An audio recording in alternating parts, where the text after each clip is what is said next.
Now we Cool, can cool, talk. cool. So do you have a little timer or something? Is that how you do Nah, it? that's just me. Oh, you That's just just me. counting? Oh, Yeah, okay. yeah. All That's right. that's All my right. countdown. Bring it That'll on work. in. Like That'll work. I didn't know how action. you did it. I didn't know how you did it. So you feel the magic. That's what I you know. is. I know. Ain't that cool? What's going on, people? How you doing? Hey, how's it going, y'all? We're back again. Yeah, buddy. This is our second take or third take, man. This is our third take. Yeah. We figuring out things still, So I got to focus on the camera instead of looking at you because I noticed I'll look over there and then you over there and I'm like, wait a minute. And I look at the video after we do it and it's like, nah, you ain't over there. Yeah. YouTube. Okay. Yeah, I'm right there too. I'm trying to because I like video. You got the video over on one screen, looking over here at it and stuff, but realizing that I shouldn't be looking at you. Should be looking you ain't here. there. You ain't there. So what we doing? What we doing today, my guy? Today we're gonna chill out with some Frankie Goes to Hollywood. Relax. Relax. Don't do it. Yeah. I won't say what I want to say, but okay.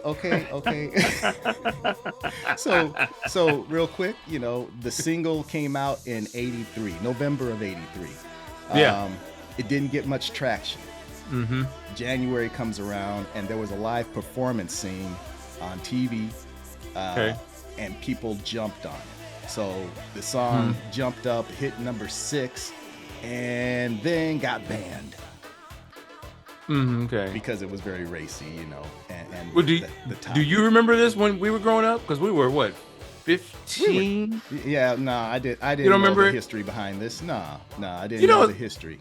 It's funny, man. Sometimes it just seems like this stuff came out later than it did. Yeah. Because we were bumping to this in the club sometime. Back in '88, '89. Yeah. And I don't remember this song when I was young at all. '83. I don't remember this at all. And if I do, then I don't know. Yeah, and on top of that, for what we would know of, there were like 3 different versions of the video that came out. So the one that I think a lot of people know as the laser video, which you see it on stage and they're dressed up. But the one that really got them banned was one where they were kind of like the Village People in a bar. And stuff, I've heard of that one. So I've heard of that one. That one got banned, and but it was already too late. The thing, people had seen them perform, and so it was on its way. And when the ban was lifted, the song. That song still holds up today. Yeah. So, I mean, you can still play it without it sounding dated. For sure. And so, like, one of the other things that I found out about it was that it was re-released in 1980 or 1993, and again jumped on the charts. It hit like 6, during that. So time. maybe that's why it sounded like it was more current than because we were kind of in the clubs then, right? 80 or 93. 93, yeah. Kinda. We'd go once in a while at that point. Yeah, we kind of backed off a little bit. We were messing with girls then. On a long-term thing. They'll do that. Yeah, they'll make you detour your thoughts. So anyway. Yeah. You want to play this, man? I'm gonna go ahead and get it started. How about that? Before we get in trouble. Yeah, say something we shouldn't say. Yeah, that's what we do.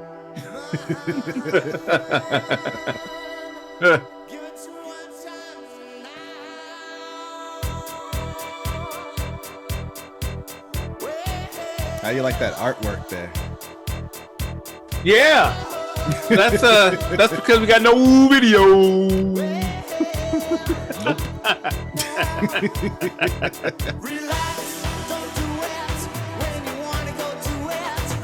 So I remember being young at whatever age we were when I first heard this and hearing that last part going, what? Because, that was our thing at that point. We were kind of rolling into that comment. What? What? He didn't say that. He didn't mean it that way. What? Oh my, this is my favorite song. What? Man, I used to get in trouble for that. What? Or what? Saying that all the time when you at home. Told you to do something and all you got to do is say is what? And then again, this song didn't sound like anything else. Nope. And I'm looking at the artwork on this. That's off the chain, bro. Yeah. I think that's two dudes. Is that right? That's two dudes, right. With the heels on and whatnot. You think it's women. No, it's two dudes. You know, and I didn't know anything about any of that back then at all. You know? So yeah, it wasn't really a topic that we touched on, you know. No, but you know what, man? With that and Wham and all the rest of them that were kind of like Boy George and all that, kind of brought it to attention that this was an actual real deal going on, homosexuality, and it was fine. Yeah, you know. And I kind of based my knowledge on that by the music that I always listened to. So it never did bother me. I didn't care either way. You know, they were just expressing themselves just as well as we were. You know what? We were getting into that open-minded music. You know. Yeah. So yeah. That as long as you didn't have anybody negative running case on that, then you were all good. You know. And then they questioned Prince and everything, and I wouldn't care about that either. Okay. Yeah. Okay. Funny little bit about this is Mark O'Toole had made a comment about how people would come up to him and ask him, "What's this song about?" And he would tell them, "Oh, it's a motivational song. It's about motivation and stuff." Well, who's Mark O'Toole? Mark O'Toole was actually one of the producers of the song, or one of the writers, excuse me. He's one of the songwriters. So, by the way, that would be Peter Gill, Holly Johnson, who is the voice that you hear right here. And then you've got Brian Nash and Mark O'Toole. He was actually one of the songwriters. So that was his thing. He said he was lying about everything. So he would just tell him that, hey, you know, it was a motivational song when it was really about shagging. He said shaggy. Yeah. Well, that's what we figured it was about. Yeah, that's what I thought. Yeah. Shoot. So we were in 9th grade at this point, and boy, you know, I was just thinking if I really knew what they were talking about back then. Can you imagine what high school would have been? That's all the songs we would have been playing the whole time. Yeah. Yeah. Especially with some chick we were calling on the phone on three-way. Didn't you tell me one time how you guys would be sneaking to try to watch it late at night because it was one of them videos that came on late at night? So Mom would come down. It would be that late night. I think they used to play this stuff on MTV because they had a segment kind of that if it was kind of questionable, they play it at night. And this was one of them. And I remember one night we didn't hear my mom actually. She snuck down them steps. She went sideways across some of the steps, you know, because she knew that they would squeak. And she got down there and caught us. Oh yeah, I was done. We were done, my guy. Yeah, Mom. Yeah, shout out to Mom. But yeah, So, but anyway, yeah. What else you got, my guy? You know what? I really don't have a whole lot more about it. I mean, I thought the song was banging. You know, when we, like I said, we would bump to it in the clubs and stuff, not really realizing when it came out, all the history behind it. But it wasn't really much. We weren't dancing, but it was just one of them ones they get your head bobbing and stuff. Kind of like Seal, like crazy. Yeah, pretty much. Yeah. Yep. Well, what I could tell you is gas back then. And 2% milk were the same. They were $1.35. I can't even imagine, man. The townhouse was like $47,000, and the average home income was $21,070, man. And the big thing that was going on at that time was we'd started having a recession around '82, and by '83 it was in full effect mode.